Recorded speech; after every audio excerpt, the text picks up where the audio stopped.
Let's talk about the medical impact of a nuclear detonation, broken down by the proximity from the blast. For clarity, we'll divide the zones from 1 through to 5, with Zone 5 being ground zero and closest to the blast. So starting at Zone 1. In this zone, the types of injuries you'd expect would be both thermal and secondary to the shockwave impact. We'd be seeing second-degree burns to the skin, as well as burns to your retinas, which could cause permanent blindness, as well as either temporary or permanent hearing loss from the explosive sound. Now let's get closer into Zone 2.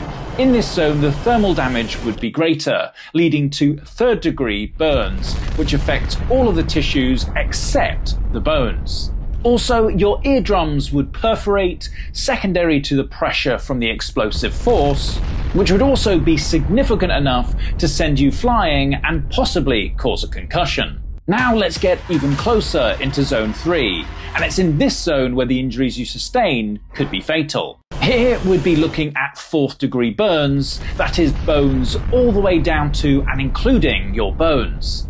Also, the shockwave force from the explosion would be significant enough to send you flying, causing a traumatic brain injury.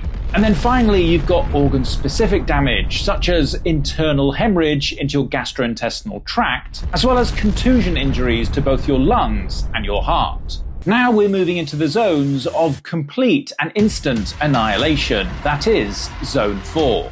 Here, the types of injuries we're looking at are incineration and total body dismemberment from the thermal damage and the shockwave force. We're talking instant cremation.